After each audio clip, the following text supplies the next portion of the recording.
that's what you collectors like, and I wanted you to have that one. So Yeah, I know the guy that's got the one that you fought, the big penguin brawl. That Islanders, yeah, he's got that Islander jersey, and I know another guy's got the almost like the Black Islanders. The one thing about the NHL, which I find is not as cool about the shirts, is they produce a lot more than the minors. Obviously, because they want us to look sharp, for TV. Where in the minors, I mean, you might have a shirt that you wear all year, and the only way it's going to you could have puck marks, burns, rips, customizations. Where, in the NHL, you got some shit like that, they're going to give you a new one. I can't hear your buddy. Yeah, I know. He's probably got on mute. Yeah, this one here, man, this elbows are all tore up. They're all tore up on this one. Is that the Rays? Yeah. Yeah, so those are all those burns from the boards and shit and right. Whatever pucks, or it's not like I'm a stud shot blocker or anything. No, these are all on the elbow, so they're burns from going into the boards and probably everything. But they're all, like you said, he's put all the patches and everything. In the NHL, he probably would have replaced it, Yeah. And that's before the league. That's the one that is bigger, right? I like more movement in my shirts. This is the one I got when I met you with my daughter. The one that you brought. But I mean, how like now they got these ones, what do they call them, edge, like where they're more like tapered bullshit. You guys aren't switching to the Adidas ones, are you? Man, I don't know. You'll get you fine when you get there, huh? I don't know. I'm here right now. I'm in my apartment. I got you. Cool. Since I've been talking to y'all, you like that little Southern y'all in there for a Canadian? Y'all. So since I've been talking to y'all, I've been unpacking some of my clothes. It's the last thing I have left at my office stuff for my real job, and I'm settled in, man. It's going good. I skated today, working out the last couple days, and just been here 2 days, and back on the ice tomorrow, and get ready to crush some skulls, hopefully. When we officially start the show, we'll tell you a little bit about like the jerseys in the NHL and how everything's a little bit different. It's pretty interesting. I always like to try and get the players' aspect on it and what they think. But like, man, wait till we start talking about minor league jerseys. I'll tell you something crazy about that shit too. That's cool. So how's the clothing line coming, Trevor? Pardon me? How's your clothing line coming? I know you're excited about that, but I don't have it. I have one logo drawn up. I'm getting my tattoo guy to draw up the second one.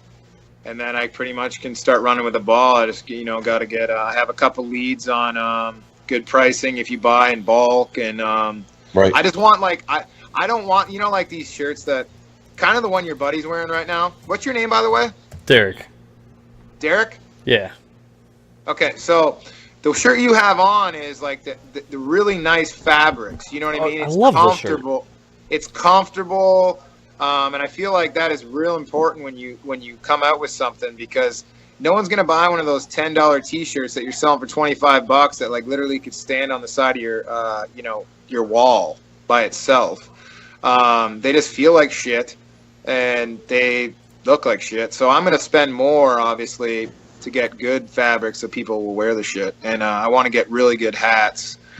There's this company right here. Hold on. My buddy has a clothing line, and he gets these hats. I mean, kind of the new wave. I know you guys both have a nice curve in your hat, like the one I have on.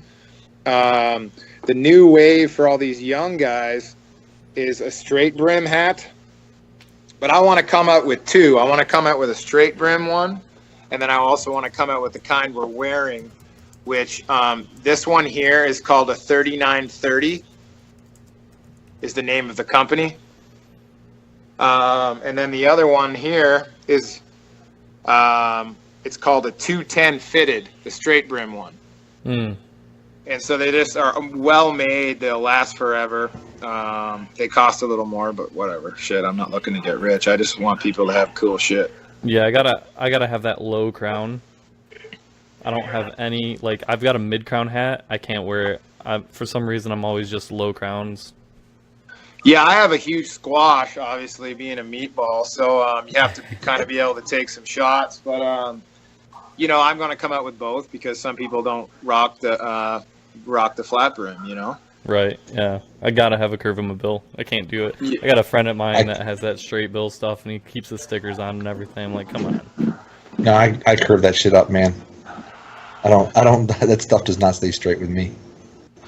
But yeah, I'm gonna come out with some cool shit. Just kind of probably about 500 t-shirts and 500 hats to start, and go from there.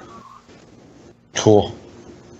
But I got to work on that. I just have so much to do right now with my other job, and then obviously with training and training camp coming up. So, right. You know, I was on the daddy doing the daddy thing, so now I'm not with them. I just FaceTime with my daughter before y'all, and I gave her my man cave, which used to have a bunch of my shirts that now you own. You sold a bunch of your equipment. How did that go? I know we'll talk about it on the show, but how did that go? From Facebook, did a lot of people message you?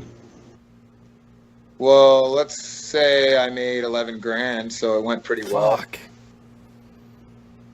I know it was going. You know, the sticks and skates and stuff like that. So yeah, like I still have 2 pairs of skates left, and they're both sick. One pair is Easton. I don't know if you guys are into gear, but Easton Makos, and they're like pretty much new. I wore them in Finland when I knocked out that Rutu fuck. I saw that video. It was rough. Yeah, well, that was all. They sent me out for that. So that was like between us. That was planned, and then I pretty much was like winning the lottery. My deal back then was 100,000 euros, and at the time the euro was strong, and so it was 140 grand American tax. They pay your taxes. House and a car. I had a brand new Mercedes little hatchback, fucking paddle shift car when I got there. I looked like Mr. Bean in it. And it was kind of wild. So I enjoyed it. Helsinki's a hell of a town. Just a fun place. And played with some really cool North Americans. And Finns are fucking cool, man. They like to drink. They like metal. They fucking speak English. They're cool. Motherfucking Tom. Yeah. Great. Are you in the car? In the van, and they just heard all that. Oh shit! Sorry. Fuck it. No, that's okay. We just got done with swim lessons. Oh no, that's not good. I'm sorry. I got kids, so I should have known better. I didn't know we had some. Yeah. No, that's cool. Sorry, kids. Won't be on. Really?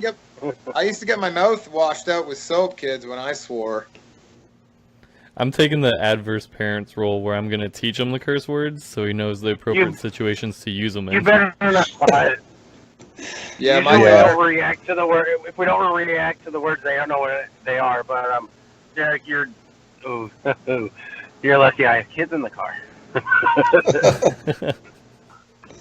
We have to drive an hour for swim lessons. Yes, I know. So who's the guy on the line?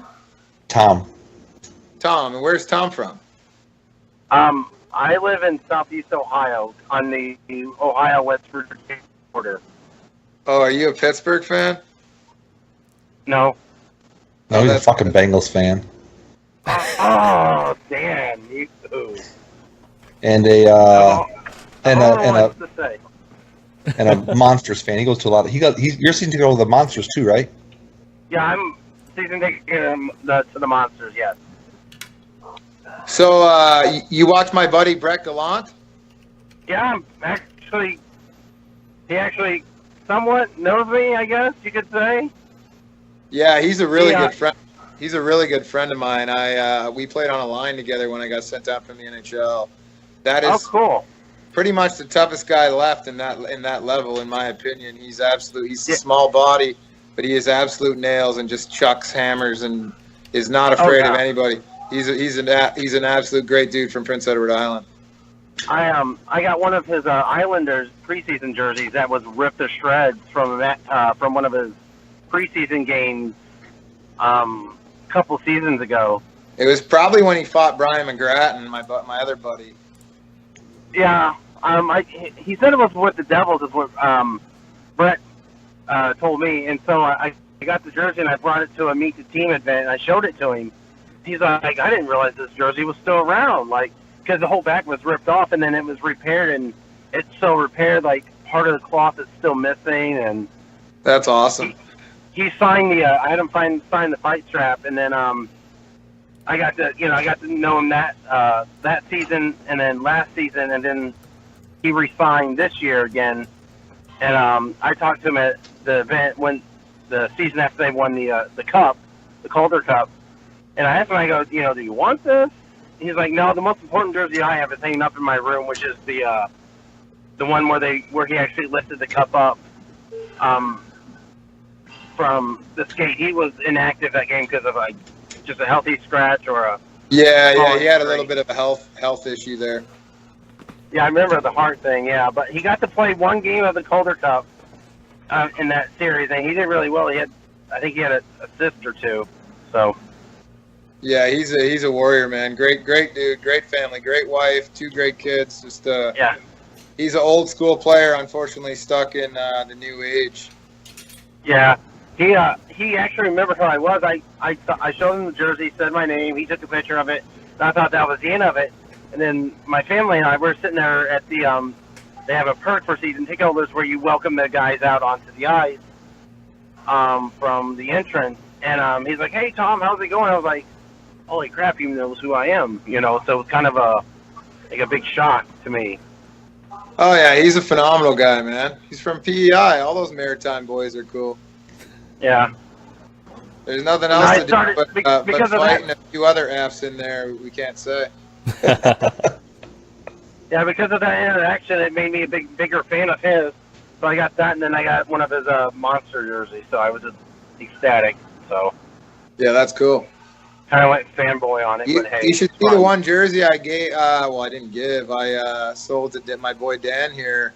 It was from the Albany River Rat days. Just absolutely hammered. Like the whole thing was like torn through the number. The assistant captain was ripped off. I mean, his thing was the nameplate's falling off. Yeah, that happened in a fight against Kochi, David Kochi, at Scope Arena where you come see me. Yeah. I can't find his Admiral jersey. How familiar are you with Patrick Bordelot? Yeah, I know Board's pretty good. We never fought each other. I'm a little before him, and then he was in Lake Erie, and I was always in the Meathead side in the north. He did get some time up in the NHL for a season. Yeah, and after that, they put him in San Antonio.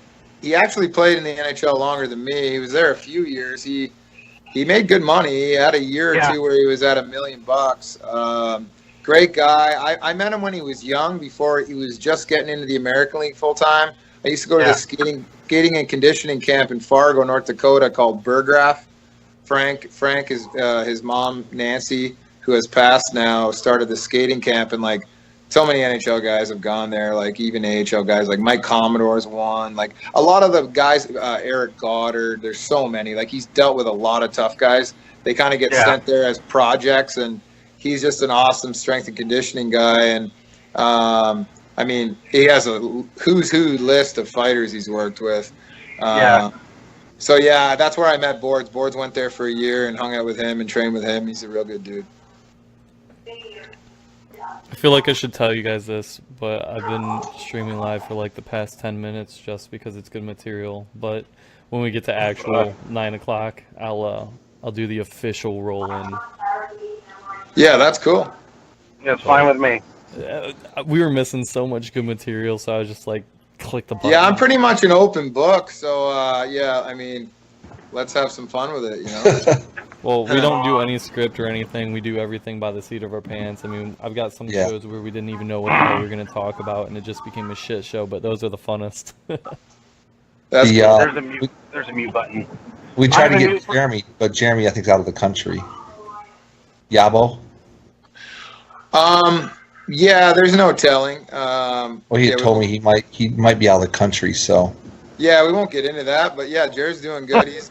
He's one of my best friends for sure on the planet Earth, and same as Mike Scroy. So I got a nice stable of good soldiers that I love, that I keep in contact with. Joel Recklish is another one, just a great dude. Yeah, but Jeremy and Mike were both in my wedding, and I was Yabo's best man. So yeah, we're pretty tight there. No one's crashing that wedding. Yeah, there was a lot of other tough dudes too. Brendan Cullen was a good player and also fought. I fought 6 of my 8 groomsmen. Forget it. So yeah, you know. You fought 6 of your 8 groomsmen. 6 of my 8 groomsmen I fought. Obviously, one being my brother. Fought him on the daily. That's why he's the toughest 5'9", 200-pounder you're ever gonna meet. But yeah, so it was good. We had a hell of a time. They came down for over a week before the wedding, and you should see my wedding pictures. You'd die. Like my face, I was so bloated from holding water from all the booze. We did a guys' day of bowling.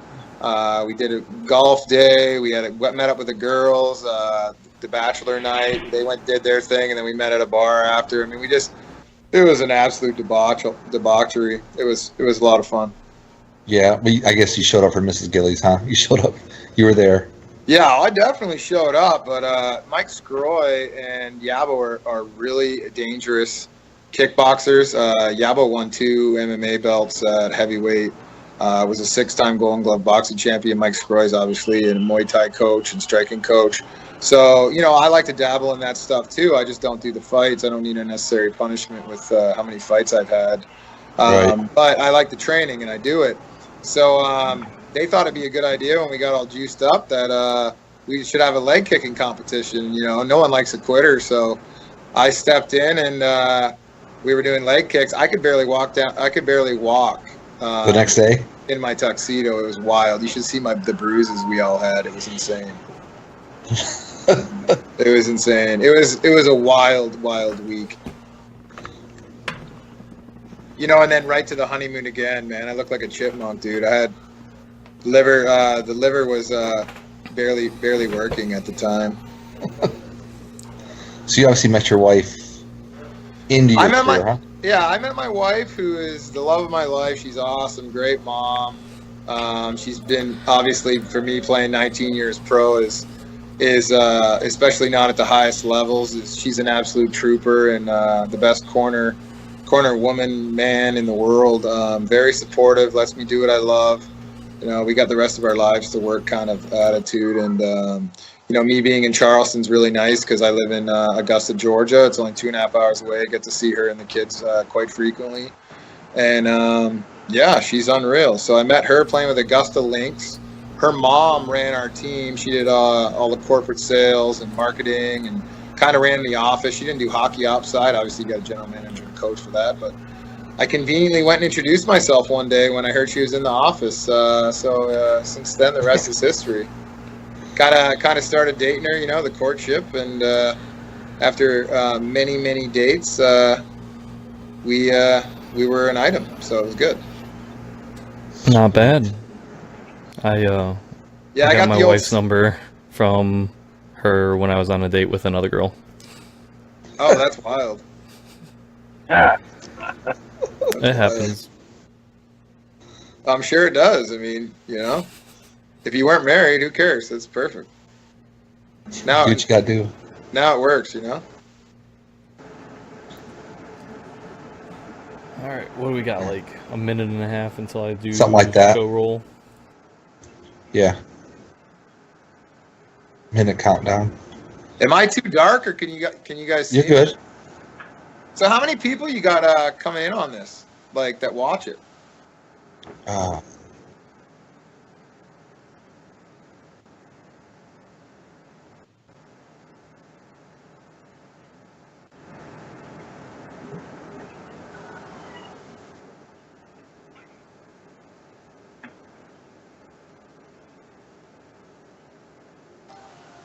Okay, that's cool. So we should get a bunch of my boys on here one night. Like I can pull the trigger for you. I can get like just a bunch of beauties on here. I'm buddies with Steve McIntyre, Brian McGrattan, Colton Orr, obviously Mike Scroy and Yabo are my best buddies, and Joel Recklish, Brett Gallant. I mean, we could have a who's who on here of meatballs if you want.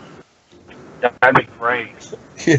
Yeah. It could be pretty fun. We do what we got to do. I think don't we got Mike coming on in 2 weeks, Derek? We do. I wouldn't mind if I don't have anything going with my hockey. I wouldn't mind coming on when he's on. That'd be hilarious. Cool. And then let me get this intro roll going. should be played at high volume, preferably in a residential area. What are you guys doing? Putting on the foil every game. Yeah, you want some? GameWorn Radio is on the air. He turns goaltender Moran inside out, and he just lost his liquor license. When you pull on that jersey, you represent yourself and your teams. And a name on the front is a hell of a lot more important than the one on the back. And should they score? Who's your daddy and what does he do?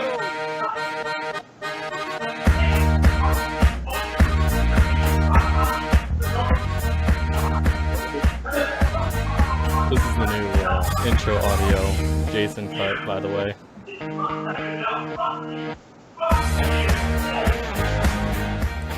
Hey everybody, it's Derek, GameWorn Radio, part of GameWorn.us, and I am joined today with Trevor Gillies. How's it going, man? Can you hear me? Can't hear you, homie. Well, shit. Good job, Dan, dude. Dan, say something. Way to fuck it up. Say something, Dan. Can you? I am. Did you go? You didn't go out. Are you in now? I don't know. Can you guys hear me? Now you are. You might want I can hear you now, yeah. Well, I want to do your intro again. All right. Well, we're here with Trevor Gillies. We're going to talk a little bit about game-worn hockey. It's going to be fucking cool. Dude, you fucking... I don't know what you're doing, out. Mike. You're out again. Fuck. I got you, bro. Hey, folks. Tonight we got Trevor Gillies on with us. Talking a little hockey, little fighting, little goon hockey, meathead hockey. Is that what you call it, Trevor? Meatheads? Yeah. And, of course, the show is run by Derek. And I got myself, and Thompson is on with us. And Bobby, I think, is going to join a little bit later. So, for those of you that don't know, Trevor's been 19 years, Trevor? Yeah, this will be the 19th year. 19 years, mostly an AHL guy. Done some time, had some time with the Islanders, as most people know. He's labeled as an enforcer, probably as a heavyweight. So he's got many stories around about what's been going on. So thanks a lot for coming on, Trevor. Appreciate it. Test. My pleasure, man. Good to be on with you guys. Can you hear me? Derek's still out. Derek, we can't hear you, bro. What the fuck? I'm about to get... So, all right. I'll keep it going. He's working. So, let me see. Trevor, for those who don't know, this year 19 years, and you're playing a game with South Carolina, right? Yes, sir. See you rock our flag. I like it. Oh, yeah. I got to rock the Stingrays tonight. So, the last year, Kelly Cup. Test. Man, it must have been a tough. Almost. This is like the second. That was like the second year in a row you guys were that close, wasn't it? Yeah, it'll be my third year here in Charleston. In my opinion, one of the best cities in America. We have a phenomenal owner in Anita Zucker, who's a philanthropist, and we do a lot of community work here. We get treated very, very well, and it's one of the best places I've ever played, probably the best. And we have just a great group of guys, good young coaching staff, and it's a lot of fun. I wouldn't continue to do it if it wasn't. And so the year before I got to the team, they made it to the finals. And then the first year I came, we made it to the semis. And then last year we made it to the finals. So hopefully this year we can get it done. Always a good team here in South Carolina. Lots of guys, that are quality players that probably should be in Europe or in the American League. All want to come here because it's just a great quality of life. And, everyone wants to play for a winner. So it's a lot of fun. Did a lot of guys come back from last year's team? We have 9 returning players, which for this level is a very high number. We're excited about it. We already got a bunch of guys here skating and getting ready. Training camp doesn't start till the second, medicals and, getting your EKGs and stuff for the heart, making sure it's beating and pumping blood, and which is always good if you're going to play hockey. And then we get on the ice on the third. So nice. Man, it's fun. I'm already in my apartments. We get a beautiful setup here, and now being a veteran, do you get an apartment by yourself, or do you got to share with a roommate? Yeah, I don't think that'd be too fair to young guys, especially when I got a big bulldog, American old English bulldog named Proby, named after my favorite player, Bob Probert. He's 12 and a half. He's old and grunts and farts and all that good stuff that bulldogs do, and 2 children, 10-year-old little girl, named Danny Ryan, and my son is a varsity football baseball player in Evans for the Evans Knights in Georgia. He's 17, so it probably wouldn't be fair to a young guy. They have a lot different lifestyle than I have, being happily married, and they get my own place, and it's awesome. That's cool. Hey, can you hear me now? Yeah, you're echo, but it got you now. All right, it's probably echoing because I'm on both. Yeah. How about now? Can you hear me? Is that good? So, we were talking. Met your wife when you were playing in Augusta. Yes, sir. Augusta, but you already been a pro for a couple of years, right? When you met her. I met my wife in my third year pro, and her mom ran our office. She was, head of corporate sales, marketing, dashers, all that stuff kind of ran the office. Obviously not the hockey ops side. We have a general manager and a coach for that. But my wife was at training camp watching one day. Didn't know anything about hockey. She'll admit that. I'm not carving her. Didn't know what offside was. Had to teach her icing, all the basics. So, her mom pretty much told her that I met your future husband today. I used to have like long blonde hair when it was cool to dye your hair, kind of like a Baumgartner style. I'm a huge fan of his, by the way. And I was just a young wild man, and heard she was over in the office one day, and conveniently went and introduced myself, and we started dating after that. The good old courtship, and the rest is history. And she didn't know you were a meathead back then, huh? I'm pretty sure she figured it out after the first game. I used to fight a lot. I mean, obviously, you guys know the game's changed, but your fight card is pretty impressive. I was one of the smart ones, I'd say.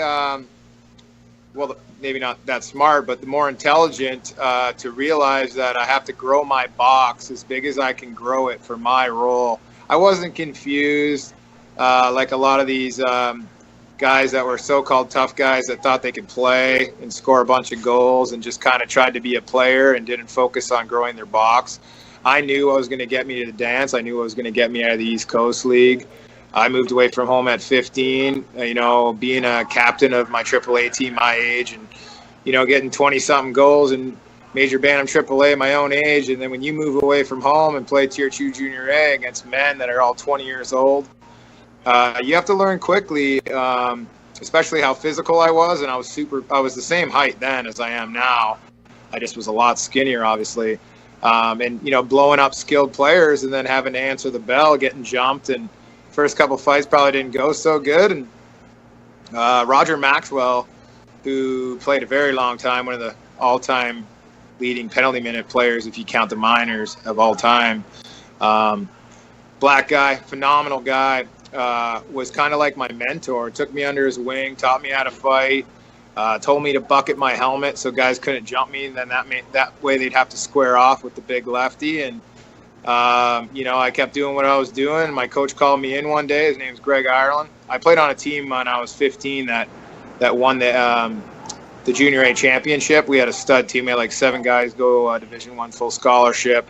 3 of us went in the top 2 rounds of the OHL draft, Matt Zaltek being one of them. We had a great team, and I was one of the young guys mixed in with pretty much a whole old team, 19 and 20-year-olds.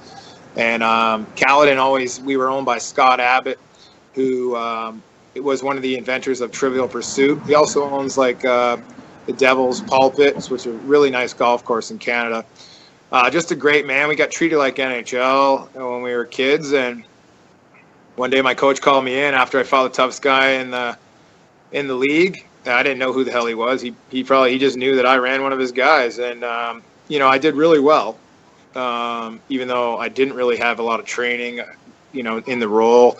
It's just when you're a lefty, you surprise some guys. And I think that's why I'm still able to play is it's just hard fighting lefties. A lot of guys struggle against lefties, and I got a few things we won't talk about and give it away, but I'm able to tie up that right hand. And if you're not able to throw left hands against me, you probably don't have a chance unless you're just a much bigger, stronger man. Which there's not many left. So good luck to those guys. And pretty much, I've pretty much been doing the job. My coach called me in after the fight. He called me Gilly. He's like, hey Gillies, like, what'd you think of the fight? And I was a little down because I didn't dominate the fight. Like, it was a fight, and I had some blood, and the guy was a lot bigger than me. He's 20 years old and tough as nails. The toughest guy in the league was on my team, Roger Maxwell, the guy I told you about. Played in the LNH forever, played in the American Hockey League, and just a great human. And pretty much I said, yeah, I wish it would have went a little bit better. And he looked at me like I was absolutely crazy. He goes, I don't know if you know who that guy was. And I was like, yeah, I have no idea, like whatever. And he goes, that's the second toughest guy in the league. He goes, let me ask you something, kid. He's like, did you like it? And I go, I effing loved it. And he goes, well, good. He goes, because the way you play, you're going to be doing a lot of that. He goes, how you hit. He goes, the way you play. Because back then you were allowed to do the can opener. So every time a guy came down on me one-on-one, you just slide your stick right by his family jewels, and you could twist his hips and control his hips. And then when he tried to go around you, you just blow him up because he can't go anywhere. You're not allowed to do that anymore. It's a penalty every time. But it was phenomenal when you were a bigger guy, especially with speedy little dudes. If you had a good stick, you could tie him up and just blow him up, and then boom, D to D, you're out of the zone. Away we go. It was awesome. So the first draft list comes out, and back then they didn't for the OHL, Ontario Hockey League, and I just wanted to play at the highest level I could and chase the dream. Obviously, every kid in Canada and in the world probably that plays hockey wants to play in the NHL since the time they're 3 or 5. But, realistically, I just wanted to play at the highest level I could and take it for as long as I could. And first draft list comes out, and they didn't rate it by rounds back then. It was whether you were an A player, a double A or an A or a B player or whatever it was, and that would determine what round you were slotted in before they put in the Europeans. And I came out, and the draft list came out, and I was on the top one. So my coach called me in again, and obviously when you get called in, you're a young guy, you're like terrified, and you don't know whether you're getting sent to junior B or maybe you didn't do well in school, so they weren't going to play you. Who knows? Maybe you skipped a class. I don't know. It could be anything. And so he goes, hey, have you ever heard of the OHL? And I'm like, yeah, of course. We got the Kitchener Rangers right by my house. I'm from Cambridge, Ontario. We got the Guelph Storm. Yeah, I know about the league. And he goes, well, what are your plans? Because my parents were like big on school, so you had to do well in school in my house, or you couldn't play sports. So, I figured out a way to get good grades. Let's just put it that way. And made sure they stayed off my back, which they did. And sure enough, my parents wanted me to get a full scholarship to Division I. And I had a couple offers actually after that year. I had a full ride to UMass Amherst. Not many people know about that. Obviously, the college game probably isn't that suited to the way I play now, but I could play a little bit better back then. And you shatter your hand a couple times, you don't handle the puck quite as well. But yeah, it's been a great ride, and went to the OHL, went 19th overall to North Bay. After that year, we won the championship. A lot of scouts were at our building every night because we had a guy on our team who played over 20 years in the NHL. His name was Danis Zubris. I don't know if you guys remember him. He started out playing on a line with Lindros and all those guys in Philly. He went right from our team in Tier 2 Junior A, which is not the OHL, and he got drafted 15th overall to the Flyers. Played forever, played with the Caps, played in Philly, played in New Jersey. It's just a specimen. The guy came in, I was like, who the hell is this? Ivan Drago from Rocky? This guy was just jacked, man, just shredded, and just a big boy, and just a phenomenal skater, just a great player for such a big dude. And he was cool to work with because he had a bunch of different, they train differently in Europe. That's why they're studs, and they're very skill-based, and so he'd show guys stuff. He was just a great guy, and it was cool to see him play so long. But anyway, got drafted 19th overall, went to North Bay. My first training camp, there's another tough dude there. I had no idea who he was. Obviously, I knew I was going to be the tough guy on the team. I was already signed before camp, already had a full college tuition paid for if I decided to use that after my OHL career, which obviously I didn't. I went and played pro. And I fought this kid by the name of Tony Pappas. And his brother was a tough guy for the Sioux Greyhounds a very long time ago. And he was a smaller guy, Tony. I believe he was Greek, very tough dude. And so me and him had an absolute war. He came and found me. His dad and his brother told him, grab the toughest guy, the biggest guy, and give him a go. And so I have a scar here. You probably can't tell, but there's a scar in one of my eyebrows that's pretty big, and that's from him. So I was a left-handed fighter and really couldn't throw rights at all back then. And he was a right-handed fighter, but he could throw both. So we went toe-to-toe. He switched up, caught me square in the eye, cut me, and we kept fighting, and blood everywhere. And I got so angry because, I don't know if you guys have had a cut before, but you should never fight angry, by the way, kids, if you're listening. You always want to be calm and composed. But, I'm all about violence. Tidbit, kids. I'm all about violence, but you got to do it the right way. Cause when you're not clear-headed, that's when you can get hurt and make mistakes.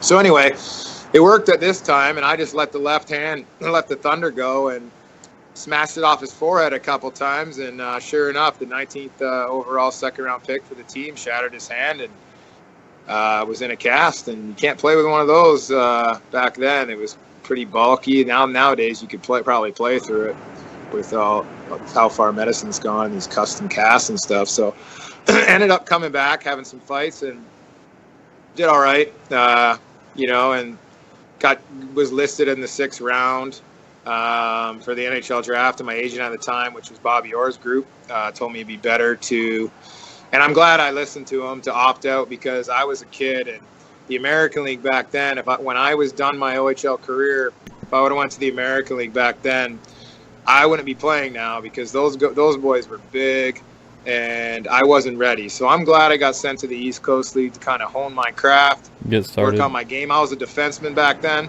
and played all my time in the OHL as a defenseman. My first 3.5 years in the East Coast League were on D, but every time I got called up, I'd play a little on D, and then they'd use me on forward as fourth line, tough guy, left winger, and you figure it out real quick what you got to do. So, I go grab the toughest guy. So I go challenge the toughest guy. So fought Kevin Sawyer when I was young, Joel Terrio, some of these animals. And I was a baby, I was a baby-faced assassin. Like right now I just shaved, but usually I got a big beard. These guys were huge. And so I realized, shit, man, they're a lot stronger than me. I better get in the weight room, serious here. And pretty much I fell in love with that, and I haven't put it down. And I really think it's a blessing that I got to spend some time in the East Coast League, and then when I did get to the American League, I was ready to go.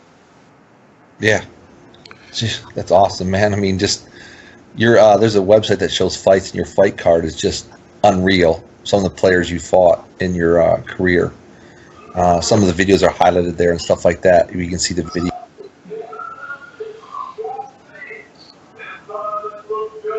You guys got no sound.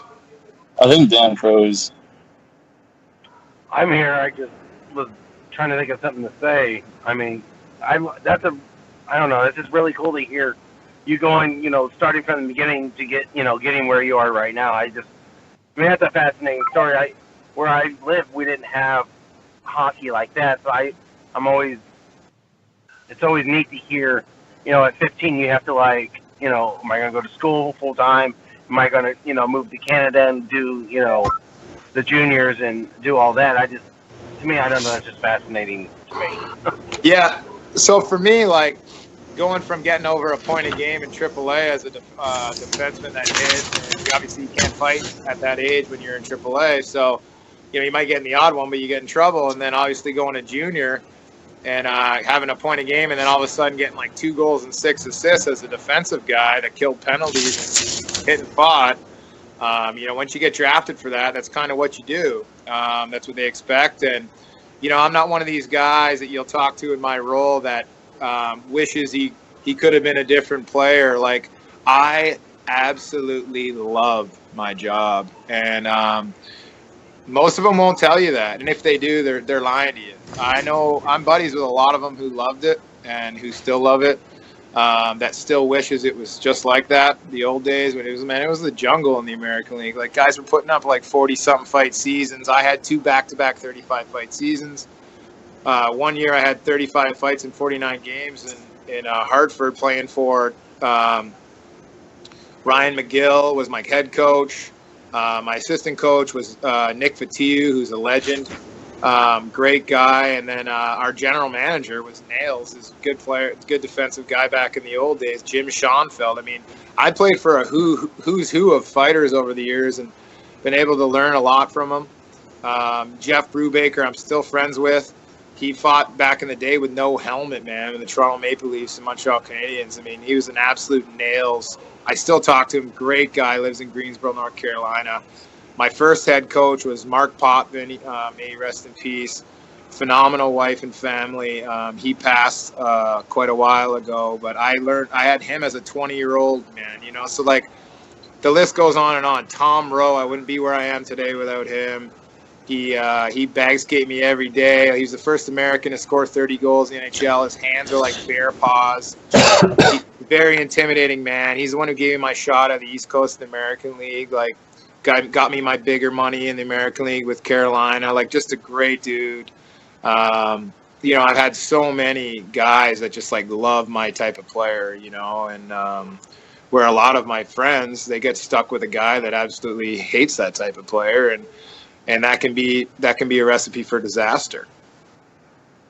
Is there any of the modern day players that are like borderline enforcers or are still somewhat considered the enforcers that you would like to go a couple rounds with?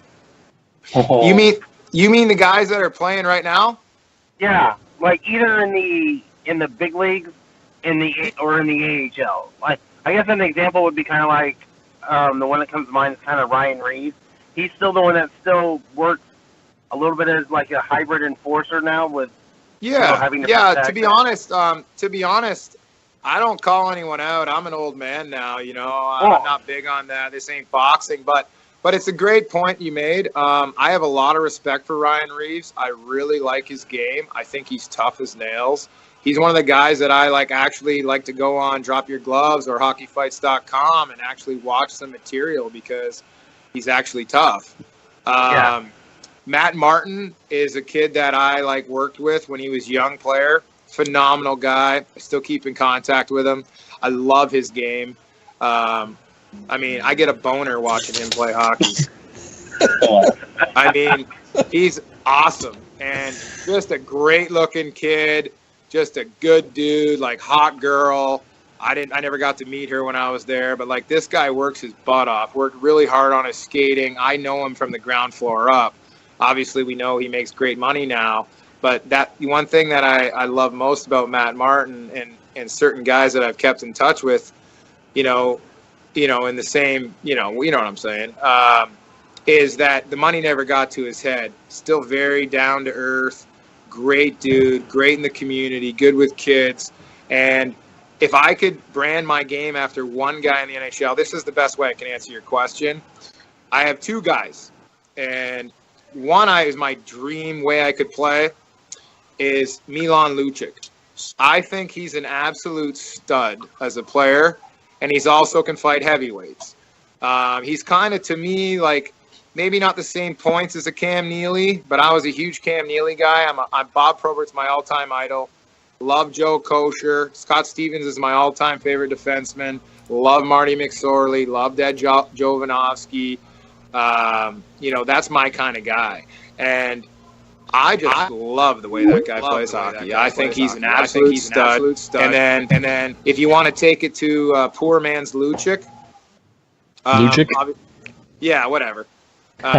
He's a stud. He's got whatever. He's got a hunchback. The guy's an absolute mutant. And he would be happy that I called him that because I know he's very good friends with my buddy Brian McGrattan, who I'm pretty tight with, and they call each other mutants. They're proud of that. No shit. They're absolute savages. The way they're just big bone, real men. I mean, it's not like this little 5'9" body dancing around like it's Disney on Ice. He's going through you, and that's the kind of guy that I'd love to go to war with on the same team. I mean, he's a stud. And then Matt Martin, same kind of guy, just like a pro fighter, like a real fighter, like a boxer or an MMA guy. Mm-hmm. He's only going forward. Matt Martin, if you have the puck you better get rid of that puck because he's going to run you. And he's a great hitter. He's one of the best hitters I think he's the best hitter I ever played with. The guy's a stud. He leads the league every year in hits, and he'll stick up for his teammates, and he can play the game. I mean, those are my two favorite guys in the NHL. And obviously, I like Ryan Reeves, too. I love me some Sean Thornton. Love me Sean Thornton. He was my captain one year in Portland. Phenomenal guy. Also played Norfolk, Dan, for many years. We loved him. Oh my God, when he played in Norfolk, he was a show. He could play. He got in a fight in one game. Me and my son were sitting behind the penalty box, and he got to that penalty box, and he was just berating the guy through the penalty box. And my son was only like 7 years old at the time. I looked at him and said, "Man, he's pissed." And my son was he was just laughing. He could not believe this guy, and you could hear him clear as day. I mean, he was F this, F that. I'm kicking your this, I'm kicking your that when we get out of here. He was pissed. Yeah. And but he was such, again, just kind of like yourself. When you got him off the ice, nicest guy you can meet. Yeah, he's one thing people don't know about Sean is, first of all, he's a specimen. He eats great. He's ripped up, like great shape. That's why he's able to play until he was, 41 or whatever in the National League. It's impressive. Well, I think one of the only players, there's a handful of them that played 600 AHL games and over 600 NHL games. I mean, he had an amazing career, won 2 Stanley Cups. So I played with him the year he got called up to win a Stanley Cup with Anaheim, and then obviously we know he won with the Bruins. One thing about Sean is he really worked on his game, and I do too. But, certain guys get put in situations where they get a chance to show that they can play. Listen, if you make it to the American Hockey League and the NHL as a fighter, you can play the game. It's just, that's what people don't get. Like, the worst tough guy in the NHL would skate circles around any of these keyboard warriors that ever played. Like, the NHL is so fast and so talented. Like, you can't just make it to the NHL unless you can play the game. I mean, it just doesn't happen. Like, it doesn't, especially now. I mean, now it's insane fast. Like, I'm trying to keep up with these young guys and 2 levels down, and it's great hockey in this league too. Like, if you play pro hockey, you can play. Like, that's what people don't get. Even the guys in the East Coast League, all growing up, they were the best players on their team in every AAA, all the way up. I mean, you don't get to pro hockey by being just a bum. I mean, it just doesn't happen. It's just some guys are blessed with more touch or they get more rope. I call it a rope system. So, like a top line player, just say like I play with Corey Perry, Ryan Getzlaff, those guys in Portland. Bobby Ryan, good buddy. Shane O'Brien. Our team was the who's who. They all play in the NHL. Like Zenon Konopka, Curtis Glencross was on my line. He was in the 4th line of the American League. The guy ended up turning into a 30-something goal scorer in the National Hockey League. Like, again, he can crush dudes. He's just a little skinny guy, Glenny. Like, he can crush guys. Like, our whole team was nasty, and we had a good supporting cast of tough guys, meaning me, Jordan Smith, Nathan Saunders. We had all these guys that made sure that our skill could roam freely and play their game. If you came into Portland Pirates Arena back then, you want to take liberties, you're going to pay for it, and then we'll beat you on the scoreboard too. Like, that's kind of my kind of hockey is the brotherhood mentality, putting the crest on the front before the name on the back. And that's what we have here in Charleston. That's why I love to play. Like, the boys know that I got their back, and same with the other guys who do that job. We have, in hockey, there's different weight classes. It's not like if you do something real stupid and you're a skill guy, then I'm probably going to grab you. That's why I'm still scary. But it's kind of the code thing. I like to stick into my weight class. And we have middleweight guys, and it's kind of like it's a brother system. We look after each other. It's like the military or a cop or a fireman. They got each other's backs, and that's very important because when you're on a team like nowadays, where that's why there's more head injuries now because there's no one to police the game. The refs think they're going to do it. I mean, they police the game after the game's over. Yeah, well, I think it's a joke. It's a joke. And whatever. I probably should. Well, the guys probably shouldn't be speaking out about it, but I don't care. My time. Well, we can. I've had a nice run. I just, the guys I told you are the guys I like to watch because they play the game the right way, the way that it's intended to play.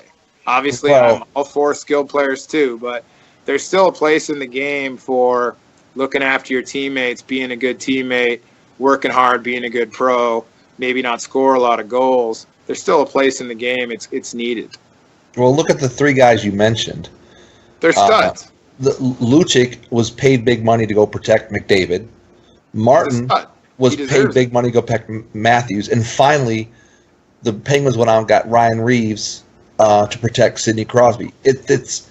They might not, the NHL might not want the fighting the way it was in the old days, maybe, but there's still a place for it. Okay, listen, okay, that's a good one we can talk about. Okay, so we don't want no stage fighting. Yeah, okay, so this is what happens. You go on the draw, and you go. We all know each other. We might not know each other personally, but we know each other enough that where there's respect. You'll be like, all right, well, let's rip around here for 20 seconds, bang into each other, make it look like it's not staged. I mean, are you kidding me? We find ways to get around their rules, just like in junior now, they're not allowed to take their helmets off. Well, now they're not allowed to fight, but a couple years ago they couldn't take their helmets off. So what did guys do? What do? They unbuckle their chains. The other guy and then they take each other's off. Yeah, you know what I mean? Like, I was gonna say.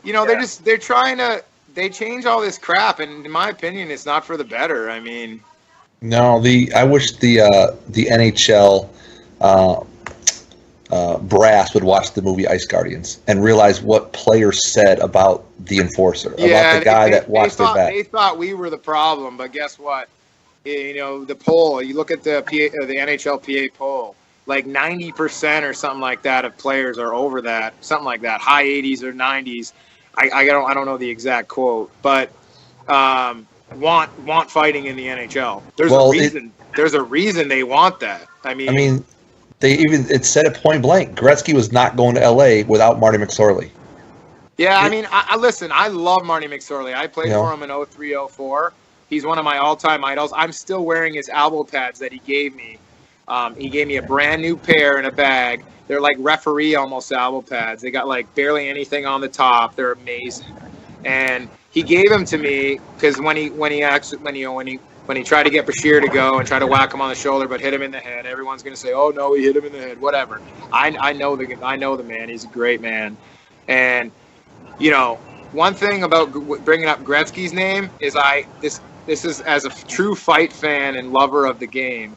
I hate when they just bring up Wayne Gretzky's name. I'm not getting on to you, but I hate when they bring it up and then only mention Marty McSorley. Because you know why? Because Marty McSorley was a pretty damn good hockey player. But they never bring up Semenko, may he rest in peace. The guy is an absolute killer. So they had Semenko, who was probably arguably number one in the league. The other guys like Dave Brown at the time. A young Bob Probert, guys like that. But Semenks was absolute nails. Hung out with him before in Hartford a couple times having beers. Great guy. He used to wear this huge long trench coat, and he's a monster of a man. Like I'm 238 pounds in pretty good shape, and this guy made me look like a kid. Like he's a big dude. Yeah, the movie was great. I mean, I just watched the movie like in awe. The names they went down and the players, the skills, and the respect they had, and the other players. I thought it was pretty well done too.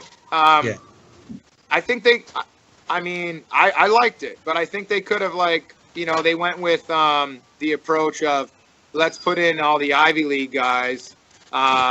Like Peros and Westgarth and guys like that, who I have tremendous respect for. They both are tough. I fought them both. I think I fought Georgie 10 times, and I fought Westy once. Great dudes.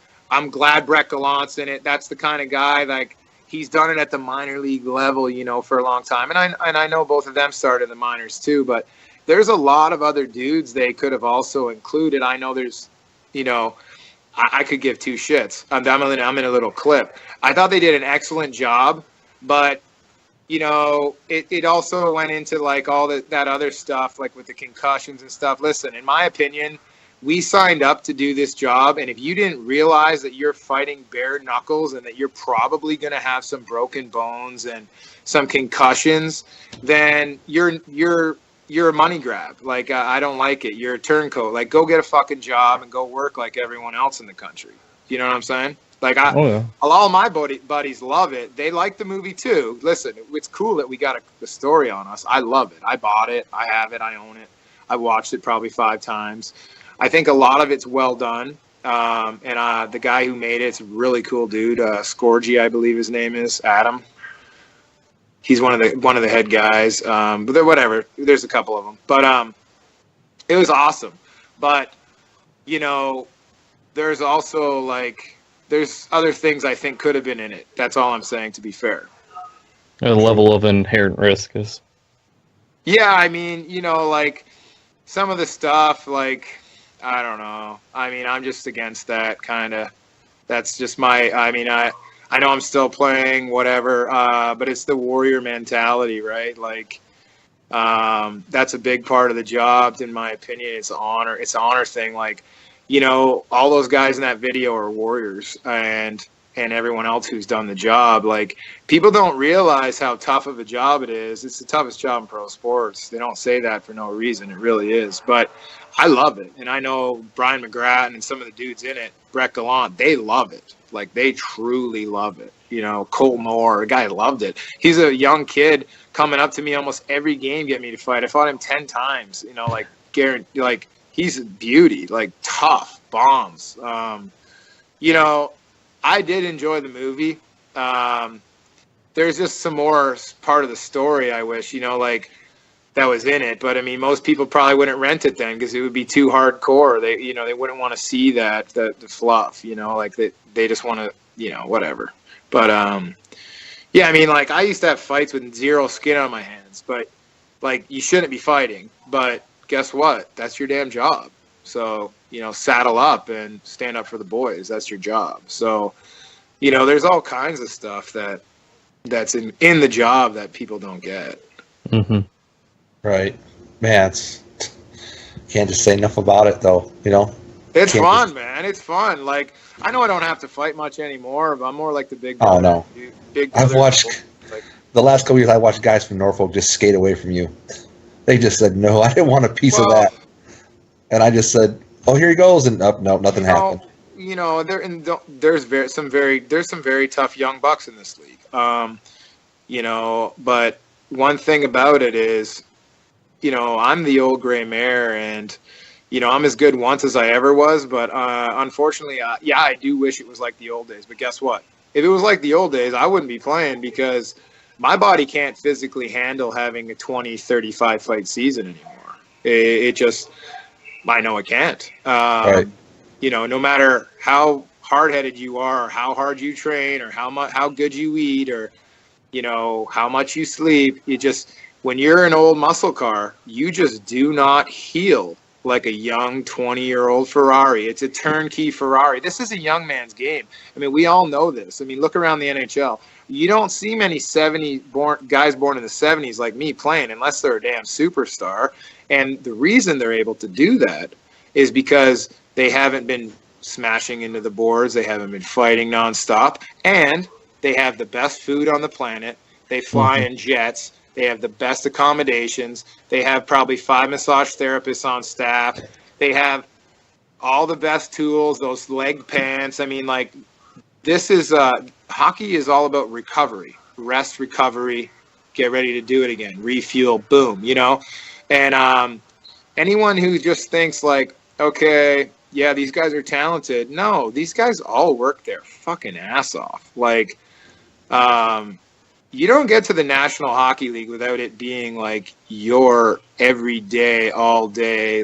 This is a real deal. People don't get how much work it takes to be a professional athlete, whether you're in the minor leagues or in the best league in the world or in Europe, or in any pro sport. It is a absolute everyday commitment to how can I eat better?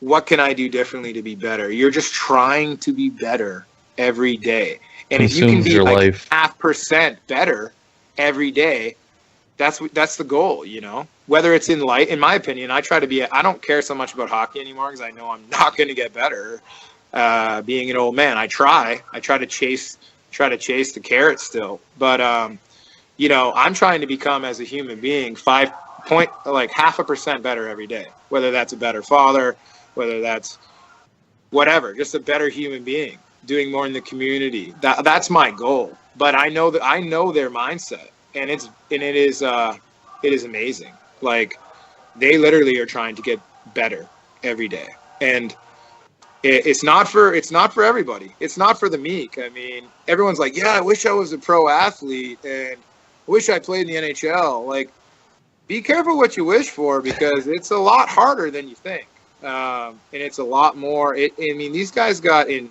phenomenal mental toughness. Let's just put it that way. Sweet, man. Now, earlier on in the show, we were talking a little bit about like some of the stuff that you've collected over the years. Yeah, lots. So when we had some other players on the shows, they didn't necessarily like collect their own things. It was just they use it and they're done. So tell me a little bit about some of the stuff that you had on hand, why you kept it, why you got rid of it, just kind of like the history behind stuff that you've had or kept around. Well, as you know, most of the stuff goes to migraine nowadays. Hey, I want to give you guys a quick view. Hold on, let's see if I can do it. Look at all these young savages. The young savages watching Goon. Goon 2. Yeah. Hold on, I got to grab something here real quick. I'm going to take you off camera, okay? Yeah. All right. All right, perfect. We're back in the game. So, yeah, over the years, I've been blessed to have some amazing equipment managers, and usually a lot of the jerseys, and especially in the minor leagues, go to Migrate. But I'm not ratting anyone out. I'm not saying any names, but guess what? If you tip well as a hockey player at the end of the season, you might get your jersey. I mean, it's a phenomenal fascination to me. Like, some of these guys, I'm just like, if you give the guy $100 and he's been doing your laundry, literally, that is disgusting, every single day, and on game days, twice a day, all your equipment, whatever you need, and, and then the medical guy, like, you got to look, hey, young players, if you get to the pro hockey or you're in pro and you tipped your trainer $100, you're an embarrassment. You need to get off your wallet and look after those guys, because they're the hardest working dudes in hockey. And that's another thing that people don't realize is everyone just sees the players on the ice, and obviously we're fans of all them. But guess what? Those guys in the game that are the equipment managers and the medical people, they put in more hours than the coaches by a mile. They're there way before everybody, getting everything ready. Like, these guys work extremely, extremely hard, and I'm good friends with a bunch of them. And so I always looked after them, and somehow there'd be a nice jersey in my bag at the end of the year, as well as probably a dozen new sticks or more. And, the ones I had taped. When, at the end of the year, if you're a smart player, you might have a little crack in one. Well, then if you're nice to that guy and you tip him well, he's going to give you 2 brand new ones to tape up, plus all the ones after. So I'm just giving you a couple little tips here as the old gray mare. So I was able to collect a bunch of shirts. Correct me if I'm wrong, Dan, but Dan's a good friend of mine, everybody. Met him through the game. I'm obviously in my twilight years. I met him this will be the 3rd year we've known each other. I go by hockey years, not actual years. And so I had an Adirondack one. I had Abbotsford Heat. I had my first full year in the American League with Marty McSorley as my coach, Springfield Falcons. I had Albany River Rats. I mean, I've had I've had so many. And pretty much I've sold them all to Dan, because Dan's a good dude. He served our country. I consider him a friend. And thanks for your service, Dan. And thanks, man. He has a passion for it. And so as a player, yeah, it's cool to have those. And I thought I was going to do something cool with them, put them all in frames. But guess what? The room ain't big enough to put them all those up. And you look like an absolute whack job if you had that many of your own jerseys up. Like, I have my own idols. They're on my walls. None of my stuff's on my walls. And we'll talk about that in a minute. So anyways, I've released them all to Dan.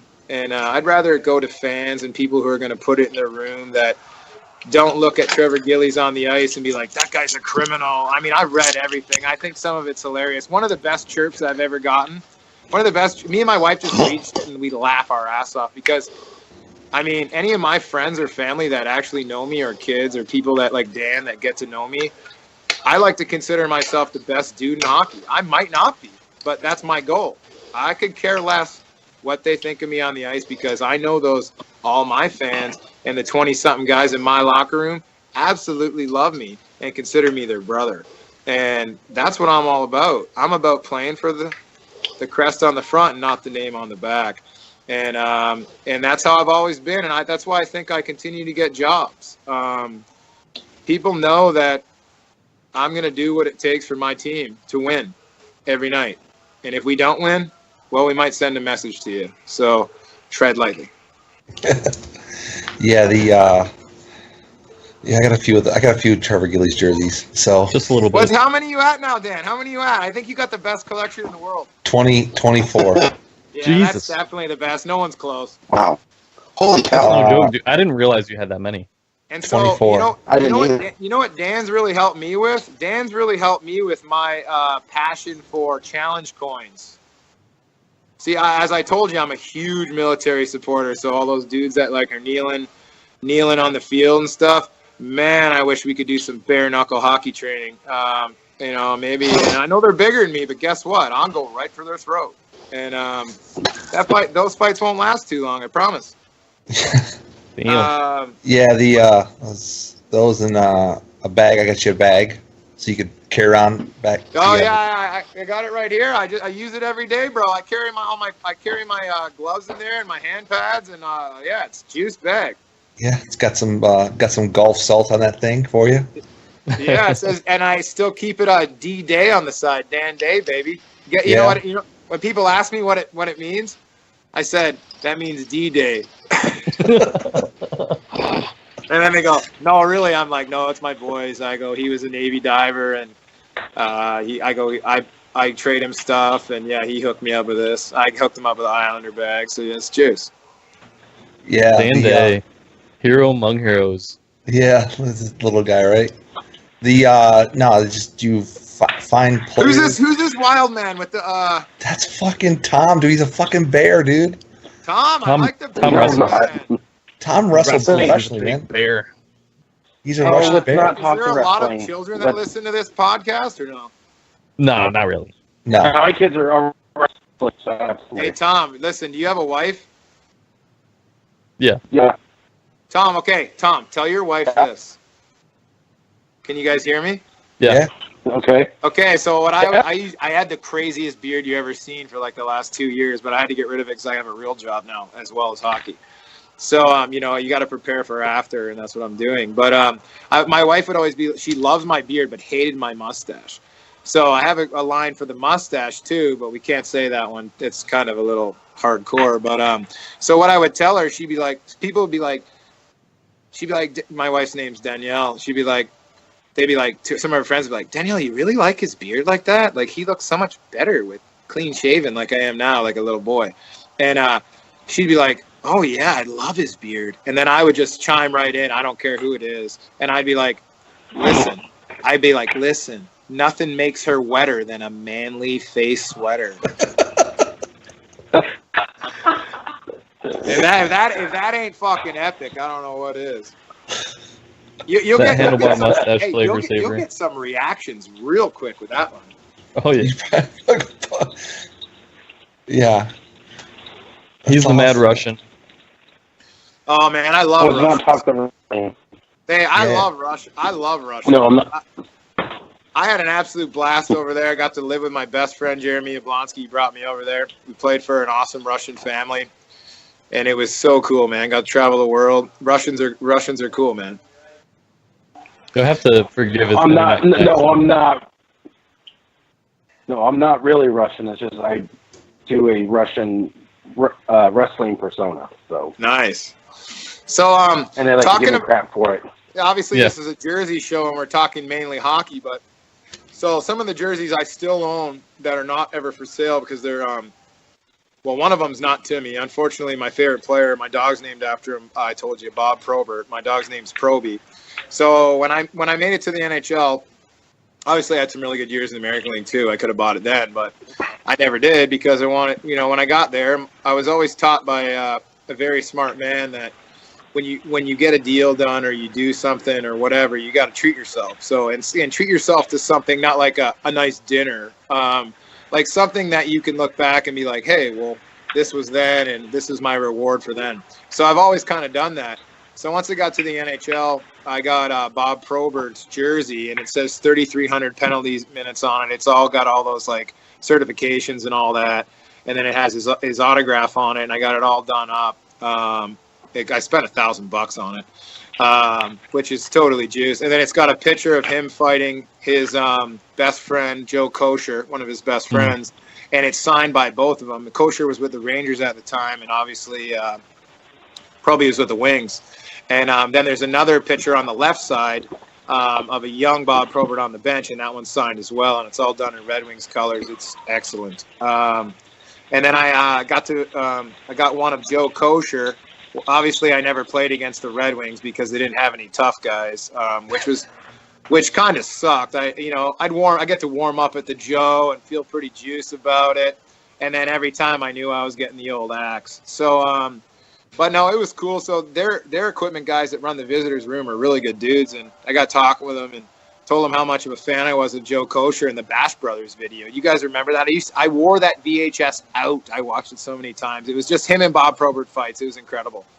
And it was epic. And that's, one of the best chirps I ever got online was, hey, leave Gillies alone. He just watched too much Slapshot as a kid. And so me and my wife, we were dying because they couldn't be more correct. Like, I watched Slapshot and I'm like, that's how I want to play.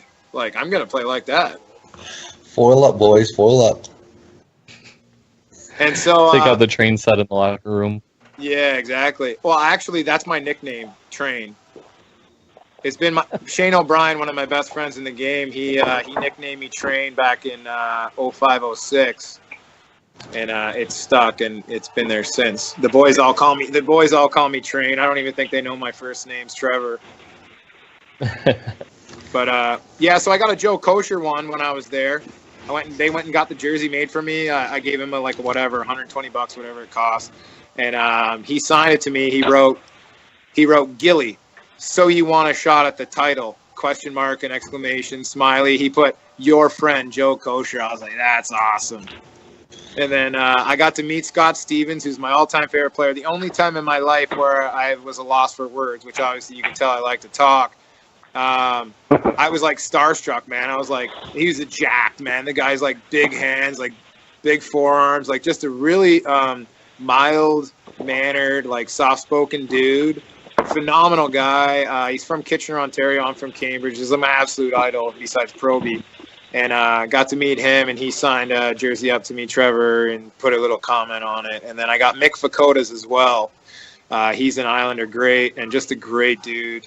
But the 93 team was in there. They were honoring him, and I was at this little sports bar at the Marriott and got to meet him and his wife, good people, and all the other dudes.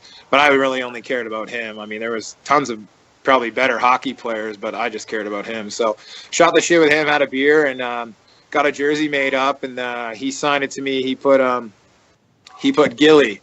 I don't know the exact quote, but it's something like this. He put, good guys do the dirty work so the good guys can win. Your pal, Mick Fakota. It was just like, that's fucking epic. But yeah, those are my only shirts that I have up in frames, but I have tons of autographed pics and I only have tough guys. So, just like you guys, some of you like the skill guys, some of you like the tough guys. Like I got Berube, Kevin Kaminsky. I mean, I got them all. I got Crowder. I mean, I got the who's who of tough guys all signed to me. All pictures. That's I wish they were jerseys, but shit, I wouldn't be living in the house I'm living in if they were jerseys. They take up a lot of space, and they're a lot of money. But yeah. No, I enjoy the hobby. I'm a huge fan of the game. Not just tough guys. I mean, I have lots of skill players. But usually my skill guys that I like have some edge, like the ones I mentioned to you earlier, and Matt Martin and whatever, Lukic, whatever you call it. I don't give a fuck. He's a stud. It doesn't matter. I'll never carve him. He's a stud. I love that You know, but like my kind of like the skill guys I liked back in the 90s, man, like who weren't probably the top players on the team, but were still studs, was like Rick Tocchet. Loved him. I loved Kevin Dineen, who I got to play for 2 years. Wendell Clark, total stud. You know, like those are my kind of guys. I mean, these guys just like when the D-man went around the net and they tried to come out the other side, their head got put in the fifth row. I mean, that's the kind of hockey I like. I like the smash mouth knuckle hockey. You know, like it's just fun. I mean, I can go watch Disney on Ice with my daughter anytime I want. You know what I mean? Like hockey's like I expect it to be like, okay, let's see some dudes getting smashed here. It's a contact sport. You know, we're not. I want to see a Bruin jump into the stands and beat a fan with a shoe. Oh yeah. Oh, that guy had some choice words for me back in the day. So whatever. He's a scrub now. I'd like to see him say it to my face. His opinion is such dog shit. I hate him being on TV. I don't think he'd have much of a chance. Not an open threat or anything, but hey, good luck with that, buddy. But yeah, no, I'm not a fan of his at all. But I do love me some Cam Neely. What a stud he was. I was a Bruin fan, Bruin and Leafs as a kid. I was kind of confused, but I love some Cam Neely. You know, I love that team back then. You know, Glenn Wesley, who I got to meet at training camp, actually fought his son last year. That I felt so bad. This one little guy on their team, like a middleweight, not him, but like he kind of took out our top player, gave him a slew foot, gave him a concussion in Kelly Zajac, and then went after one of our skilled French guys and named Archambault and fought him. And Archie doesn't fight. He's a really high-octane player. And then me and a couple of the boys that do what we do were screaming at him from the bench. And sure enough, me and him met up and gave him a nice glove shot. And then Wesley, being a good teammate, grabbed me from behind. And I was in a fight before it was fight, you know, fight or flight. And it was fight. And about at the end of the fight, I realized who I was fighting. And I'm like, oh, man, like. And then after in the box, I was like, man, I'm so sorry. Like, I mean, this is literally a conversation that happened. Like, I'm not making it up. Like, I felt so. And then I got to meet the kid at the union meetings, and I was like, man, tell your dad I'm so sorry, because his dad was so good to me in Carolina when I was trying out. I was the last cut 2 years in a row under Laviolette, and I was like, man, I love your dad. Like, I'm so sorry. And the kid's like unreal dude too. He was like so cool. He's like, are you kidding me? He's like, I survived a fight with Trevor Gillies. He's like, man, he's like, I'm gonna be talking about that forever. And I was like, yeah. I was like, just keep playing the game, be a good player, and get out of this league, you know. But no, good kid. That's one I felt bad about. I was like, oh damn, like, but whatever. You go into it doing your thing because it's the thing you're used to doing. And you don't I mean, when someone grabs you from behind, you know, it's kind of go time, you know. And in my opinion, I mean, unless you want to get a concussion, just let a guy hit you. That's not really my style. Nah, that doesn't seem too fun. Here, just go ahead and beat on me. Yeah. Now, before we are out of time, I gotta know, like, it seems a lot of your friends are the tough guys in hockey. Do you guys have like a network where you just bond together and that's how you develop these friendships? Yeah, we got our own LinkedIn for tough guys. No, it's just, you know, usually those dudes are like, I mean, there's lots of great guys that are skilled players in the game too, but usually, you know, being a hockey enforcer is a humbling job. You could smash the toughest guy one night and then get caught. It only takes 4 pounds of pressure to be knocked out with a perfect shot, which doesn't usually happen, but it's a humbling job, and we know we're not as good as a lot of the other guys, so we have to work a lot harder for it. And, you know, in the long run, anyone who plays hockey at a professional level, whether it be in the women's professional league now or the men or whatever, we are the lucky ones to be blessed to be playing a little boys and girls game and being able to make money doing it. I don't know about you, but I wish I could go get paid for golf when I go play every time. You know, it's an honor to play a pro sport, and you know, that's kind of the way I look at it. Well, that pretty much puts us out of time, at least for this week. Trevor, it's been awesome to have you. We're gonna. I'll come on here anytime. This was fun. Hell yeah, dude! I had a blast. I mean, next time. My boy Tom hasn't said one word. Hey, Tom might not be. I don't know. Just he's probably like that guy's a tool. No, I became a fan after this. So yeah, Tom has the worst internet connection in the world. I gotta give my boy Doug the Thug Smith a shout out here. This is his hats. You guys got to check him out. And on the back it says Doug the Thug Smith, the real goon. He's a great dude. Go check him out. Yeah, if you contact him on Facebook, you can get his stuff right through Facebook on him. Yeah, so. He's unreal, dude. Well, we'll definitely hook it up, and I definitely want to get you on another show, Trevor, because there's still so much to talk about. Oh, man, we can talk about anything. And I do want to take you up on your offer on getting all your buddies on the show, too. Yeah, we'll get the who's who of guys that in the last 15 years. We'll try to get them all.